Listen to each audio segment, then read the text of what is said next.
Fee reimbursement బకాయిలు విడుదల చేయకపోవడంతో private కాలేజీల యాజమాన్యాలు విద్యార్థులు రోడ్డెక్కుతున్నారు. బకాయిలు వెంటనే చెల్లించాలంటూ రాజమండ్రిలోని రాజమహేంద్రి కళాశాల సిబ్బంది స్టూడెంట్స్ ఆందోళనకు దిగారు. ప్రభుత్వం అనుసరిస్తున్న తీరు కారణంగా కాలేజెస్ నిర్వాహకులంతా సచివాలయం ముందు ఆత్మహత్యలు చేసుకునే పరిస్థితి వచ్చిందని వాపోయారు. కూటమి ప్రభుత్వ నిర్వాహకం కారణంగా ఎంతో మంది విద్యార్థులు చదువుకు దూరం అవుతున్నారని ఆవేదన వ్యక్తం చేశారు.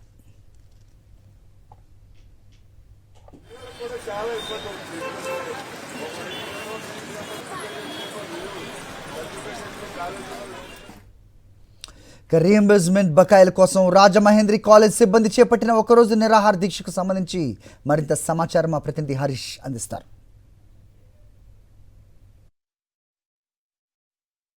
రాష్ట్ర ప్రభుత్వం విద్యార్థులకు ఫీజు రియంబర్స్మెంట్ చెల్లించకపోవడం నిరసిస్తూ రాజమండ్రిలో రాజమహేంద్రి విద్యా సంస్థ నిర్వాహకుడు అదేవిధంగా స్టూడెంట్స్ కూడా పెద్ద ఎత్తున ఆందోళన దిగారు. ప్రభుత్వం చెల్లిస్తానన్న ఫీజులు రియంబర్స్మెంట్ చేయకపోవడంతో తీవ్ర ఇబ్బందులు ఎదురవుతున్నాయని ఆందోళన వ్యక్తం చేస్తూ నిరాహార దీక్ష దిగారు.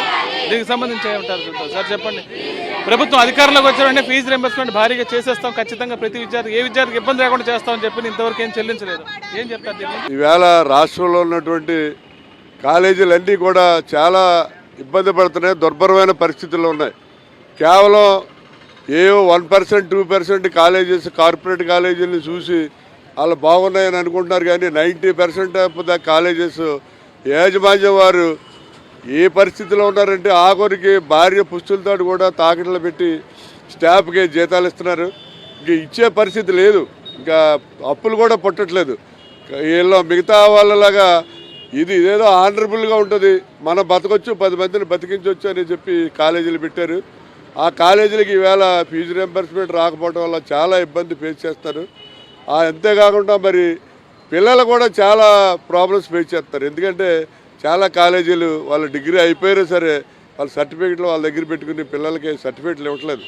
పిల్లలు ఏం చేయాలో తెలియని పరిస్థితి. ఐఏఎస్, ఐపీఎస్కి వెళ్దాం అనుకున్న వాళ్ళు కూడా వాళ్ళ సర్టిఫికెట్లు లేక ఈ బట్టల కొట్టులోను, బంగారు కొట్టులోను సేల్స్ బాయ్గా పనిచేసి దుర్భరమైనటువంటి జీవితాన్ని గడిపే పరిస్థితి ఉంది. చాలా మంది ప్రైవేట్ కాలేజీల యొక్క సెక్రటరీ కరస్పాండెంట్స్ అమరావతి వెళ్ళి సెక్రటరియట్ ఎదురుగుందగా అక్కడ ఆత్మహత్య చేసుకోవడానికి రెడీగా ఉన్నారండి. ఎందుకంటే ఇక రన్ చేయలేరు. వీళ్ళు దొంగ ఇసుక వ్యాపారం చేయలేరు, దొంగ సారా వ్యాపారం చేయలేరు, సెటిల్మెంట్లు చేయలేరు, వడ్డీ వ్యాపారం చేయలేరు.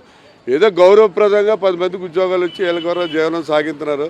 అది సాగించలేని పరిస్థితి వచ్చినప్పుడు ఆత్మహత్య చేసుకుంటారు. అది సెక్రటరియట్ ఎదురుగుండా చేయాలని చెప్పి చాలామంది కరస్పాండెంట్లు మరి అనుకోవడం జరిగింది.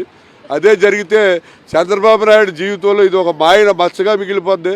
చంద్రబాబు నాయుడు అనేవాడిని మన రాష్ట్రం కాదు, దేశం కాదు, ప్రపంచవ్యాప్తంగా ఇతరుల గురించి చాలా వర్స్ట్గా చెప్పుకునే పరిస్థితి ఉంటుంది.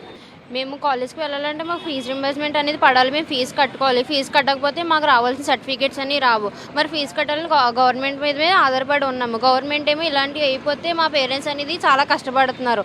మమ్మల్ని చదివించాలని వాళ్ళకి ఎంతో ఉంటే మేము ప్రయోజకులు అవ్వాలని చెప్పేసి అనుకుంటున్నాం. మాకేమో గవర్నమెంట్ ఇలా ఫీజులు అయిపోతే మేము ఇక్కడితోనే ఆపేయాలా అని చెప్పేసి అనుకుంటున్నాం. ప్రభుత్వం బకాయి ఉన్న 6,500 కోట్లు అందులో ఎంతో కొంత కాలేజీలకి సహాయం చేస్తే ఫీజు రియంబర్స్మెంట్ ద్వారా విద్యార్థులు చదువుకుంటారు.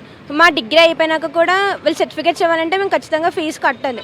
మా తల్లిదండ్రులు కూడా చాలా ఇబ్బంది పడుతున్నారు. మధ్యతర కుటుంబం నుండి వచ్చిన మేము గవర్నమెంట్ ఫీజు వేస్తుందనే దాని మీద ఆధారపడి ఉంటున్నాం. కానీ కరెక్ట్ సమయానికి వేయకపోవడం వల్ల కాలేజీలోని ఎగ్జామ్స్ కూడా రాయలేని పరిస్థితి మాకు వస్తుంది.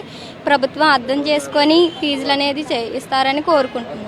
ఇప్పటిదాకా రాష్ట్ర వ్యాప్తంగా 6,500 కోట్ల బకాయిలు ఉండిపోయినా ఒక తూర్పుగోదావరి జిల్లాలోనే దాదాపు 250 కోట్లకు పైగా ఈ బకాయిలు చెల్లించాల్సి ఉన్న ప్రభుత్వం ఇప్పటిదాకా స్పందించకపోవడం తీవ్రంగా నిరసిస్తున్నారు. ముఖ్యంగా విద్యార్థుల తల్లిదండ్రులు అష్టకష్టాలు పడి ఈ ఫీజులు చెల్లించాల్సిన దౌర్భాగ్య పరిస్థితి ఏర్పడింది. ఇప్పటికైనా ప్రభుత్వం స్పందించి ఖచ్చితంగా ఫీజు రియంబర్స్మెంట్ చేయాలని, అప్పటిదాకా ఈ ఉద్యమం ఆపేది లేదని స్పష్టం చేస్తున్నారు. రాజమండ్రి నుంచి హరీష్ ఫర్ సాక్షి న్యూస్.